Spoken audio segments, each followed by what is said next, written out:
Hola a todos, bienvenidos a este nuevo encuentro. En esta oportunidad les vuelvo a presentar a María Constanza Espeche. Ella es licenciada en psicología, formada en el enfoque modular transformacional. Trabaja en consultorio y dirige junto a la licenciada Fabiola Córdoba Moyano el centro Crecer, abocado a la promoción de la salud mental y el desarrollo de habilidades personales y vinculares. Como compartimos la pasión por la narrativa como una vía muy poderosa para acceder a lo humano, en esta oportunidad la he invitado para que conversemos sobre su libro titulado Cuidando a nuestros niños, cuentos terapéuticos para detectar, acompañar y aliviar momentos difíciles. Hola Constanza y muchas gracias por esta nueva posibilidad de dialogar. Hola, Mónica, un placer de nuevo compartir este espacio. Bueno, gracias. Contanos sobre este libro, cómo surge, cómo se va gestando y cuál sería la propuesta, ¿no? Fundamental. Bueno, este libro yo lo escribí en el contexto de pandemia, Mónica. Fue en el año Ah, 2020. Yo ajá. venía atendiendo muchísimos niños en esa etapa y cuando vino la pandemia se suspendieron los tratamientos, ¿no? Entonces, bueno, quedaron en mi cabeza resonando rostros, situaciones y estos pacientes bueno, que uno se encariña, ¿no? Y pensaba en todos los niños que suspendieron su tratamiento y también a aquellos que nunca llegan a la terapia, pero que no por eso dejan de necesitar una pequeña ayuda a veces en su crecimiento, o estos padres en la crianza. En la terapia con niños se trabaja siempre también con los papás. La Claro. primera entrevista siempre es con los padres y después se hace también un seguimiento, ¿no? Se tiene algunos encuentros con los niños, algunos con los papás, otros compartidos. Todo el trabajo es conjunto porque, bueno, uno los tiene 45 minutos en una sesión, pero después están todo el día, todos los días, ¿no? Con esos adultos que acompañan la crianza y que a veces no tienen las herramientas. Hacen lo mejor que pueden, pero bueno, un niño no viene con el libro bajo el brazo, como se dice, Claro. ¿no? Así que bueno, el subtítulo de este libro, me parece que está bueno empezar por ahí, que es Cuentos terapéuticos para detectar, acompañar y aliviar momentos difíciles, describe un poco la idea del libro. El libro propone ser leído entre adultos y niños. Digo adultos porque no necesariamente son padres, ¿no? A veces puede ser un maestro que esté interesado, un hermano mayor, un abuelito, cualquier persona que acompañe la infancia. Eh, y dice para detectar, porque justamente el libro propone una lectura compartida que genera conversaciones y diálogos. Tiene preguntas que disparan conversaciones, el libro, y cada cuento va a disparar cosas que a veces habilitan un espacio para que los adultos puedan escuchar cosas que habitualmente no escuchan, ¿no? Y que los niños puedan decir cosas que habitualmente no pueden decir porque no tenemos el tiempo, porque no surge el tema, porque no sabemos cómo abordarlo. Entonces, al hablar con el niño, de pronto podemos detectar que tal vez está angustiado por algo que no sabíamos, o que está enojado, que está triste, que hay algo que le está costando, que tiene algún desafío que no habíamos ni siquiera notado. El universo infantil es tan distinto al adulto que a veces hay cosas que se nos pasan por alto, no por falta de intención, sino por falta de registro, ¿no? Entonces, bueno, los cuentos nos ponen en alerta de eso, vamos a poder detectar cosas que quizá no sabíamos. Después acompañan porque justamente este libro también tiene partes dirigidas a los adultos, que son herramientas para que el adulto sepa cómo abordar problemáticas, que tal vez no sabe cómo, ¿no? Yo en el consultorio recibo de pronto padres que se están por separar y que no saben cómo hablarlo con los niños, o que afrontan la muerte de algún abuelo, por ejemplo, y no saben de qué manera transitarlo, si llevarlo a un velorio, no llevarlos, decirles, no decirles, o que sufren de pronto burlas en la escuela, o cualquier situación que pueda darse difícil en esa etapa, y el adulto no sabe de qué manera acompañarla, sin violentarlo, sin avasallarlo, ¿no? Entonces, bueno, el libro brinda explícitamente herramientas a los adultos para problemáticas concretas también.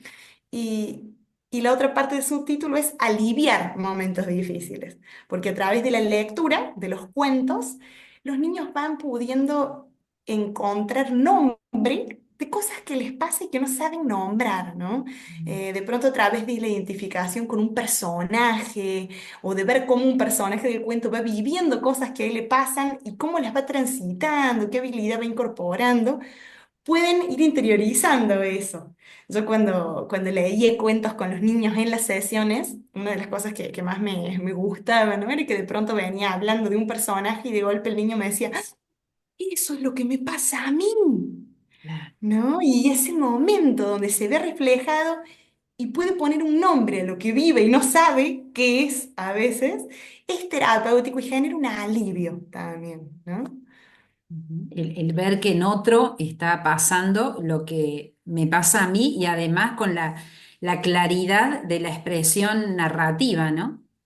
Claro que al utilizar metáforas Ujú. permite que uno se enfrente de una manera indirecta a algo que quizás es demasiado fuerte para afrontar de una manera directa, ¿no? Tal vez no lo puedo decir en primera persona, pero puedo hablar del tigrecito del cuento que está sufriendo tal cuestión, Claro. ¿no?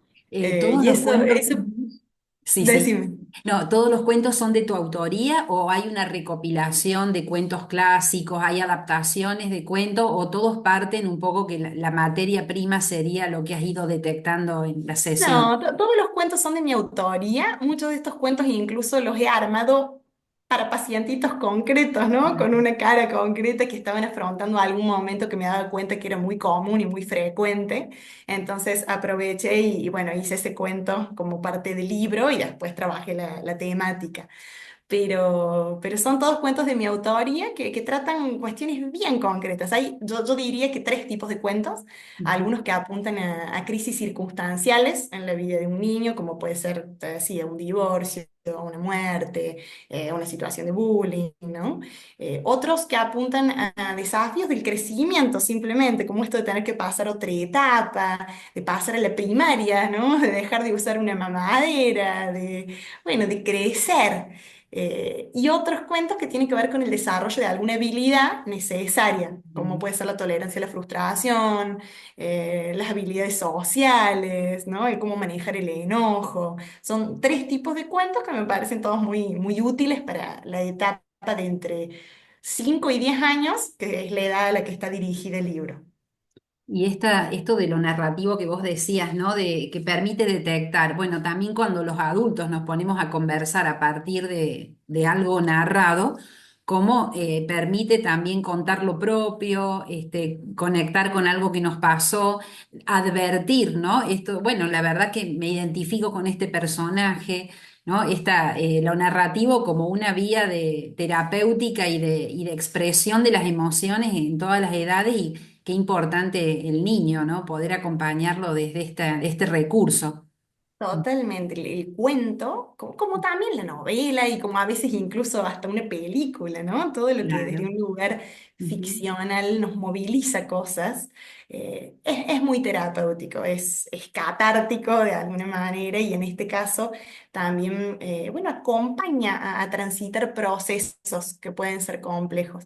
Estos cuentos, a diferencia tal vez de otras narraciones dirigidas a adultos, están reflejando siempre la mirada del niño, tratan de acentuar en aquellas cosas que el niño podría estar sintiendo o pensando, ¿no? Preguntas que se podría estar haciendo, algunos sentires. Entonces, la idea es que cuando el adulto lea junto con el niño, vaya haciendo presentes tal vez algunas cosas que el adulto ni siquiera tenía presentes, ¿no? Yo Ujú. en las sesiones con los padres muchas veces siempre utilizo un ejercicio que, que les propongo como una especie de meditación, de fantasía guiada, donde ellos cierran los ojos y yo les propongo que se imaginen que su cuerpo se va encogiendo de a poco, ¿no? Que sus manos se encogen, que su cuerpo se encoge hasta que adquiere las dimensiones del cuerpito de su hijo y que siendo su niño por un momento, traten de pensar qué ve ese niño, ¿no? A esa altura, ¿dónde dan sus ojos? ¿Cómo mira la casa? ¿Cómo mira a los padres? ¿Qué escucha? ¿Qué ve? ¿No? ¿Qué hace? ¿Qué siente? Y es muy fuerte ese ejercicio. Por lo general, a los padres les resulta significativo y tienden a darse cuenta de cosas que no veían, ¿no? Como wow, desde su mirada me doy cuenta que veo padres ocupados, ¿no? O que escucho gritos, o que siento ritmos muy rápidos. Es muy fuerte esa diferencia en la percepción de un adulto, de un niño, que a veces no nos damos cuenta, hasta los ojitos que están a otra altura, ¿no? Y que te ven desde un metro abajo, tiene una diferencia muy grande. Todos hemos tenido la experiencia, tal vez, Mónica, de haber estado de niños en algún predio, ¿no? En algún parque, en algún espacio que hemos visto como un bosque, que hemos visto gigante. Y de grandes volvemos y vemos que era un patio, ¿no? Con unos metros. Sí, sí, Y sí. decimos, esto era, suena como a decepción, ¿no?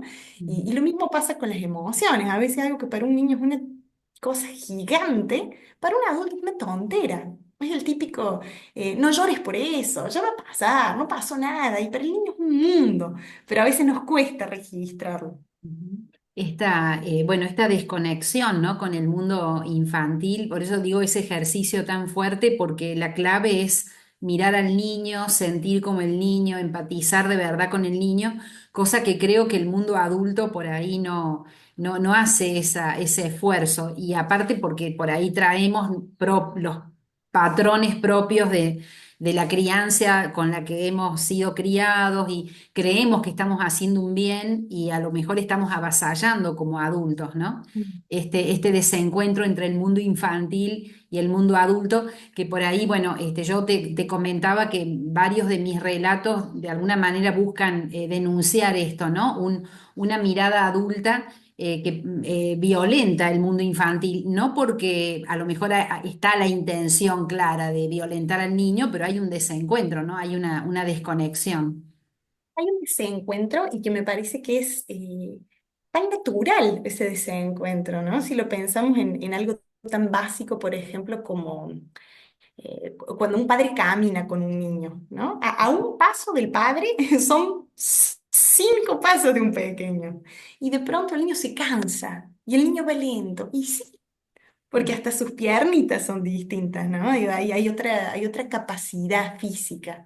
Eh, lo mismo pasa con el ritmo. De pronto es, dale, apúrate que tenemos que ir a la escuela y vamos a llegar tarde. Y quizá el niño necesita una hora para abrir los ojos, desayunar tranquilo, y los ritmos adultos no siempre lo habilitan. Es una realidad también, ¿no? Un adulto que tiene que cumplir con exigencias, con horarios, con cosas, y un niño que pareciera que viene atrasado a los tiempos, y en realidad es...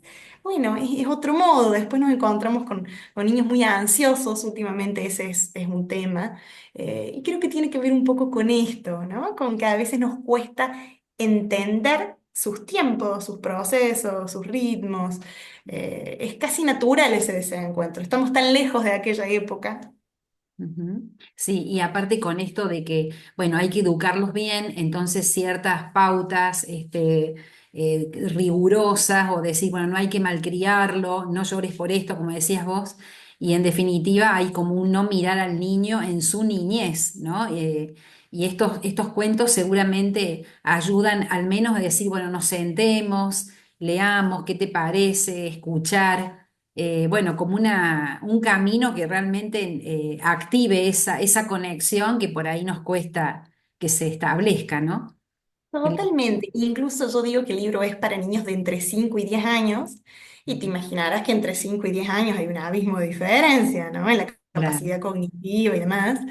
Por eso la idea siempre es que los padres lo lean antes, porque tal vez al contar el cuento hay que hacer una adaptación, hay que claro. cambiar una palabra, hay que poner un gesto, hay que saltear un párrafo, y eso ya implica mirar al niño que tengo enfrente, si está pudiendo seguirme, si está pudiendo entender, ¿no? Es un ejercicio de mirarlo. A veces pasa también, bueno, vos hablabas de la crianza respetuosa hace un rato, que por suerte hemos avanzado un montón en esto de respetar a los niños en la actualidad. Incluso muchas veces bueno, se los pone de centro, se los prioriza, también a veces nos vamos para el otro lado en no encontrar bueno, un equilibrio.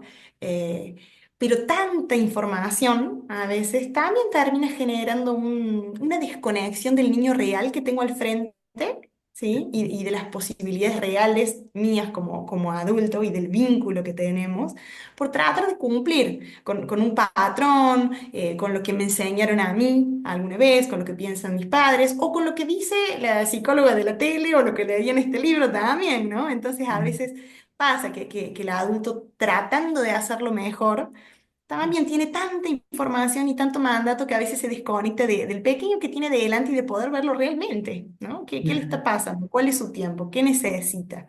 Ujú. Eh, a veces el bombardeo de información se hace difícil también, ¿no? Por eso me gusta que en este cuento, más allá de los tips que puede haber para los adultos que brindan alguna especie de guía orientadora, también propongo unas preguntas para que el adulto reflexione y otras para preguntarle directamente al niño y que el niño hable, sobre si sintió alguna vez lo que siente este personaje, o qué piensa de tal cosa, o cuál fue su parte favorita. Hay una página en blanco también después de cada capítulo para que el niño haga un dibujo. En los dibujos expresan un montón, ¿no? Porque el dibujo es como quizá la escritura para el adulto. El dibujo, Claro, el niño ordena pensamientos, organiza, saca sus miedos, saca su angustia, usa colores, tamaños, claro. ¿no? Qué De grosores lindo. de líneas según lo que va sintiendo también. Entonces es todo un medio de expresión para que el adulto pueda escuchar.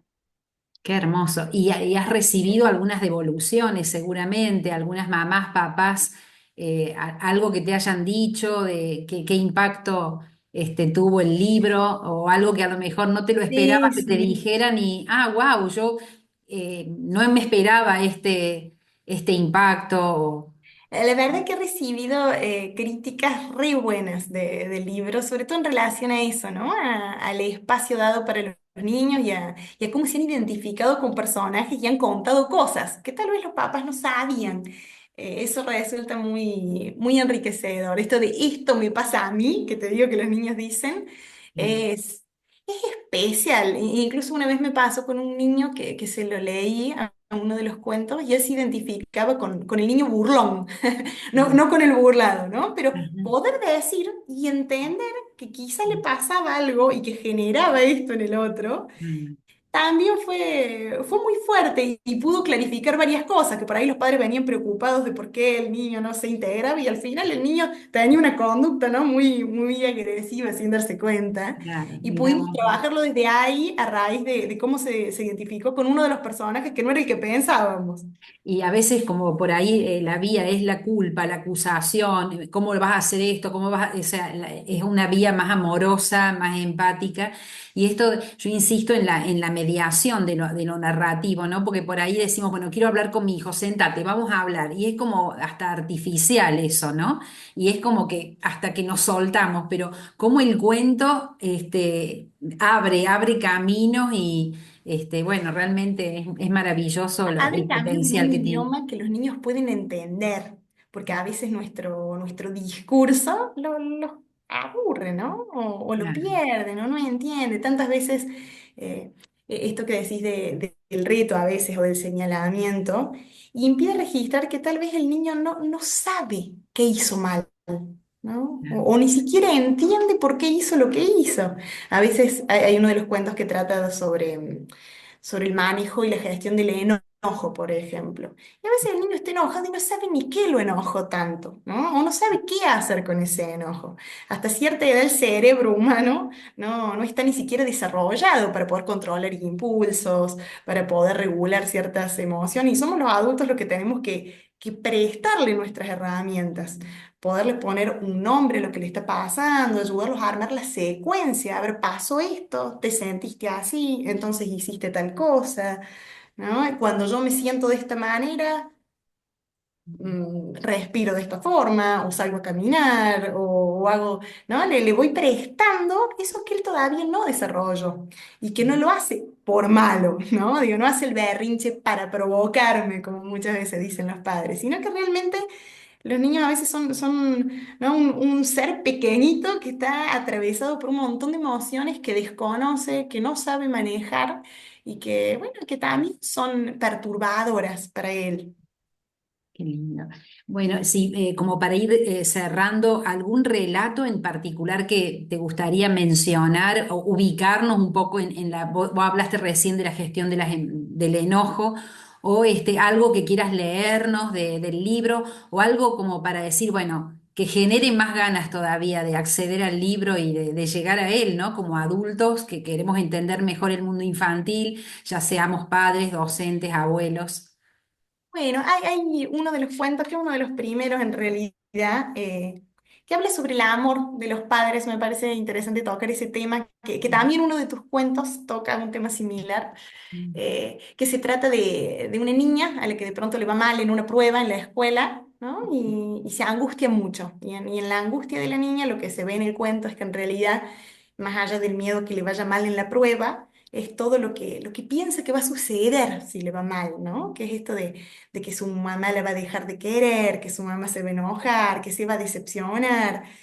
Lo dicen palabras de niños, pero eso es lo que está de fondo, ¿no?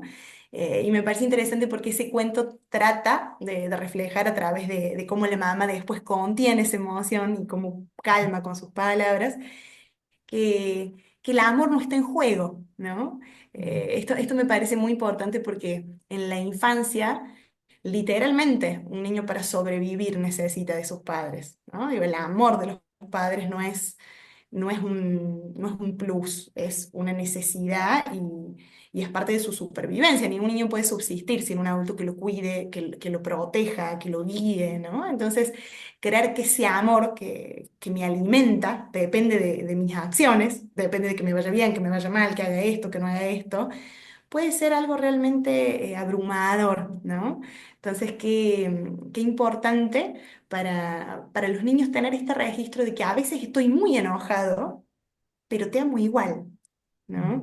Y que aun cuando hiciste algo que no estuvo bien, no cambia cuánto te quiero y que sigo pensando que sos mi hijo hermoso, bueno, querido, ¿no? Y simplemente quizá tuviste un mal comportamiento o quizás esto hay que hacerlo de una forma diferente, pero no es lo mismo la acción que la persona. Eso me parece muy importante porque nuestros padres son nuestro primer espejo, ¿no? Entonces la mirada que un adulto tiene sobre ese niño es una mirada que va transformando su propio autoconcepto de algún modo. Entonces, qué importante que el adulto tenga registro de cómo el niño se siente mirado, de las palabras que uso cuando me enojo, de la manera en la que a veces me comunico cuando lo reto, también de todo lo que está en juego para ese niño cuando yo decido hacerle ley de hielo, por ejemplo, y no hablarle por unas horas porque me enojé.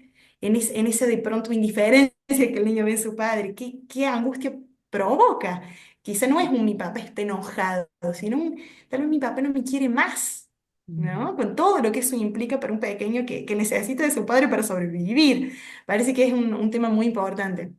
Y uno de tus cuentos también lo toca, ¿no? El de la madre que va a quejarse porque le han puesto muy bueno en la libreta. Mm, Por eso lo recordé. Me pareció muy interesante ese cuento, Mónica, que escribiste. No recuerdo el nombre del cuento. ujú. ¿Cuál era? Y, no el collage creo que era, porque la nena, Ah, sí, sí, sí, sí, ujú, sí, el cuento sí, que hiciste del collage, que la madre va a quejarse porque tiene muy bueno en la libreta, ¿no? Y y en piensa, plástica, plástica que supuestamente era algo sí, poco importante, sí, sí. y pienso, ¿no? Digo, en ese momento donde, por ejemplo, un niño ve a su mamá mirando la libreta y preguntándose o cuestionándose con un gesto, con una palabra, todo lo que atraviesa, ¿no? El saber que estoy decepcionando a mi mamá. Y ese Qué mandato de fuerte. perfección que no le permite disfrutar lo que ella después en el futuro fue una artista, porque el collage lo hizo así nomás porque tenía la prueba de matemáticas que tenía Sí. que tener. Entonces también el avasallamiento adulto de no dejar disfrutar al niño, este mandato de la excelencia con el excelente, con la nota, esto de premiar la nota con dinero, bueno, que muchos papás por ahí, como para que el chico esté estimulado.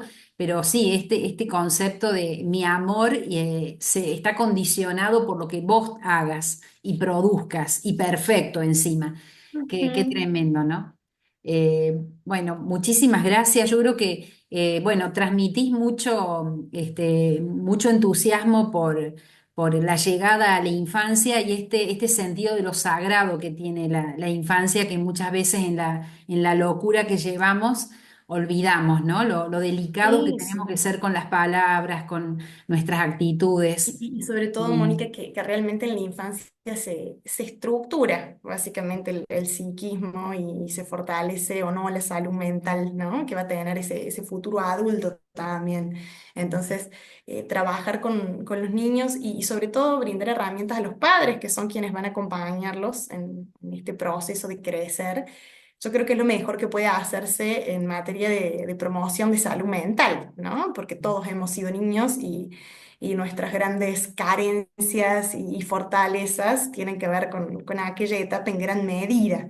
Y bueno, me parece que es importante eso, ¿no? Porque hoy, por suerte, creo que la mayoría de los padres tienen una clara conciencia de eso y quieren acompañar de la mejor manera posible a sus hijos, pero no siempre es sencillo, ¿no? Entonces, qué importante, sin generar culpas, sí acompañar en esta responsabilidad cuando uno de pronto conoce o tiene algún saber del que puede aportar. Entonces, me parece, bueno, súper interesante apostar a la crianza.